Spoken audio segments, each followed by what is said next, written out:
Ecclesiastes 12:4. And it says, "And the door shall be shut in the streets when the sound of the grinding is low. And he shall rise up at the voice of the bird, and all the daughters of music shall be brought low." I like to give all glory, honor, and praises to Yahweh Bashem Yahushai. Double honors to the apostle elders, the great millstone who rule well. And salutations to all you brothers out there pushing this word in love, truth, sincerity, and humility. Once again, it's the brother Shot there from the Chicago camp, coming back to you with what I hope is another quick and edifying sit down. And this scripture was inspired by a video on Lisa Cabrera's channel, and it says restaurants closed during the holiday weekend due to a lack of staff. And the story is coming from a place called East Wareham. I believe it's in the that's in Massachusetts, if I'm not mistaken. And it just goes to show you how Esau's economy, Esau's America, his slice of the apple pie is done for. It's finished. And so we're going to let some of this video play, not the whole thing, but maybe about 2 minutes of it. And then we'll go back into some scripture. Some of them choosing to even close for the holiday. Yeah, we have NBC 10's Abby Disgoda live in East Wareham for us. Abby, I know you got a chance to speak to a restaurant owner who had to make this really tough choice. Hey guys, right now we're at Lindsay's Family Restaurant here in East Wareham. As you can see behind me, it's pretty packed right now. That's certainly not the issue. Customers are eager to come back. The problem is the workers aren't, and that's going to make for a very different holiday here. 1, 2, and 1, 2. At Lindsay's Family Restaurant, East Wareham, a sign of the times. Bada bing, bada boom. Come join our winning team. Right now, they're getting by with roughly half the staff they need for the busy season. Hello. But heading into the holiday weekend, owner Sherry Lindsay is making a tough decision. I'm closing this Sunday, the first 4th of July ever. The first time in the 73 years they've been here. But she says she really didn't have much of a choice. Not enough people to work. They're like, I'm not working.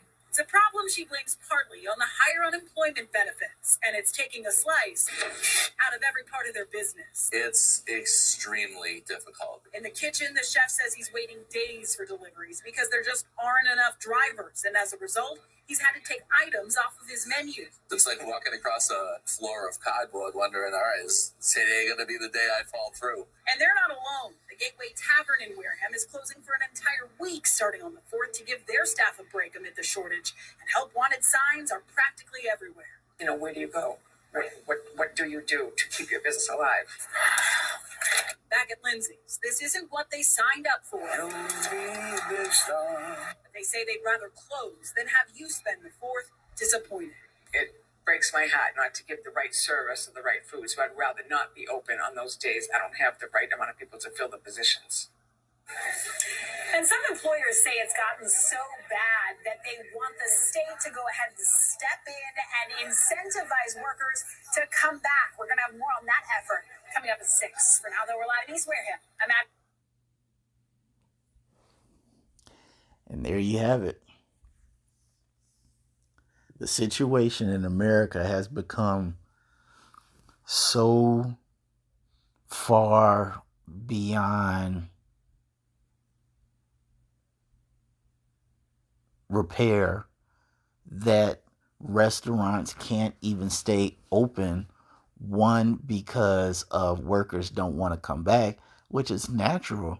I mean, if you're getting unemployment plus that Joe Biden money, and that's more money than you've ever made at a restaurant where you're getting paid probably $4 an hour, and you're hoping that you get tips or people that tip well. It's like, man, please.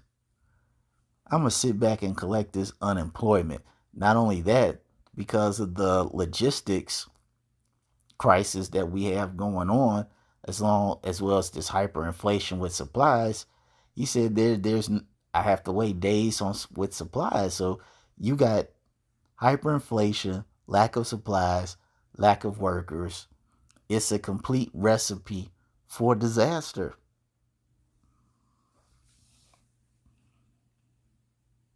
And this is why, when they lock this thing down again, all these businesses are going to be done for. And that's why we're going to go back to Ecclesiastes 12, and I'm going to start at 1. It says, remember now the Creator in the days of thy youth, while the evil days come not. All right. And that's before Jacob's trouble. It said, nor the years draw nigh when thou shalt say, I have no pleasure in them when you get older. It says, while the sun or the light or the moon or the stars be not darkened, nor the clouds return after the rain. Because as the scripture said, no man can work when the sun goes down. All right. That's just doing the work of the Lord. First and foremost. And it says, in the day when the keepers of the house shall tremble, and the strong men shall bow themselves. All these people who have these businesses, all right, a lot of these big time franchises that are all around the world, they're going to be humbled greatly. And it says, and the grinder cease, the work is no more, because they are few. You saw the video where we're saying that a lot of these restaurants and these businesses, okay, they have advertisements for the public to see that they're hiring, but nobody wants to take it. Why? Once again, unemployment benefits have gone up. Joe Biden just doing bailouts to infinity. So basically, you're giving a person or a worker has a choice to get paid to work or get paid even more not to work. Now, what is the average person going to do? Come on now. That's easy. And it says, because they are few, and those that look out the windows be darkened. All right? Because they're going to see that the future is bleak. They're looking at this situation that if all things continue as they are going now, the future looks very bleak. For they know that it's only a matter of time before their businesses close, before they're out of a job opportunity. And it says, and the door shall be shut in the streets when the sound of the grinding is low.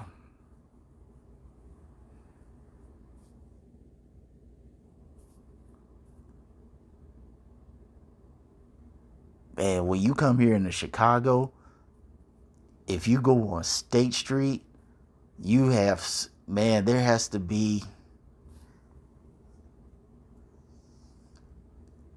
State Street is almost non-existent. Back in the day, State Street was a very popular spot for business. It was probably about the, I would say, top 5 major streets in the downtown area if you wanted to do some type of shopping. Top 5, easy. And now when you cruise down State Street, they don't even have for hire signs. These places are just completely closed down and desolate.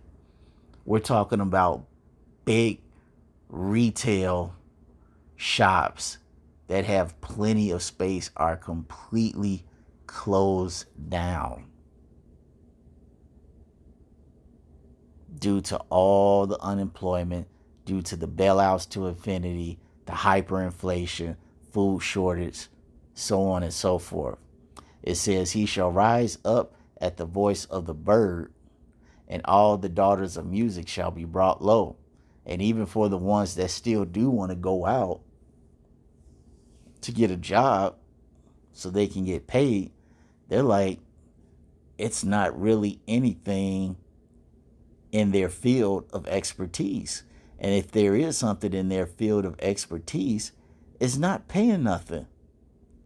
Or if it does pay, it doesn't keep up with the cost of living and the cost of inflation.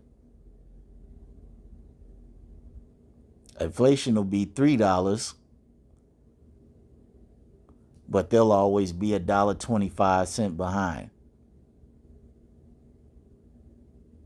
And see, it's this type of thing that discourages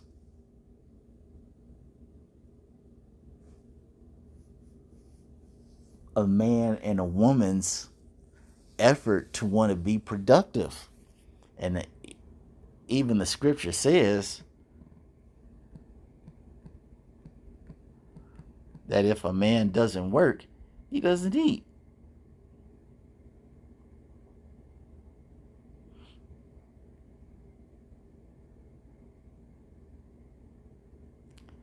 What's that in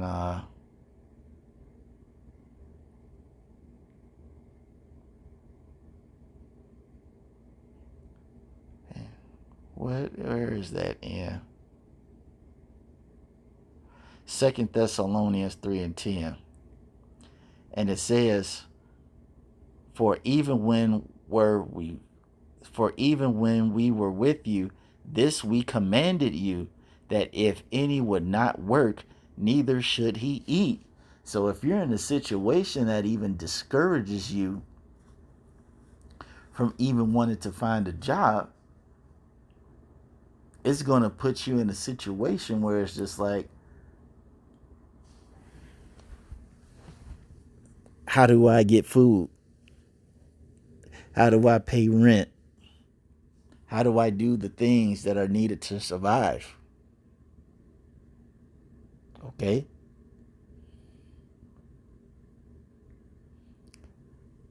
And it says,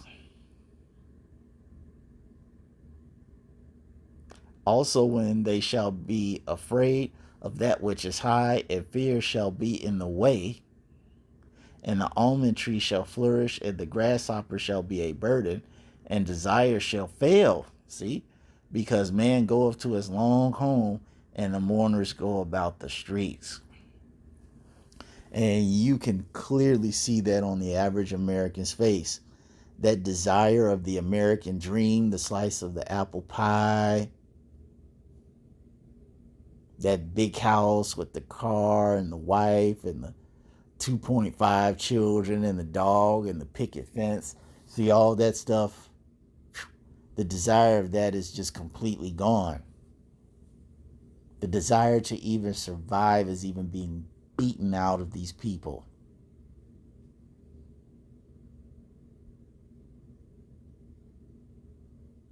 And this is why we have this situation.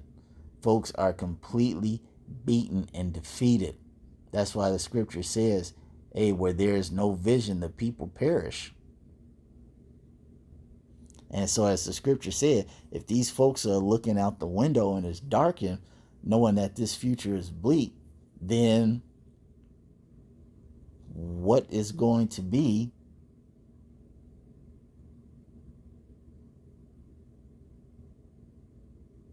the consequences from this day forward?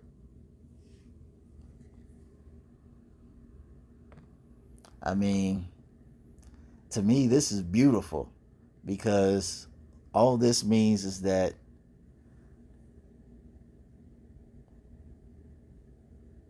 we are that much closer to getting out of here, and we are closer to seeing the downfall of our enemies. So I hope you all were edified. Till the next time, we're going to say shalom.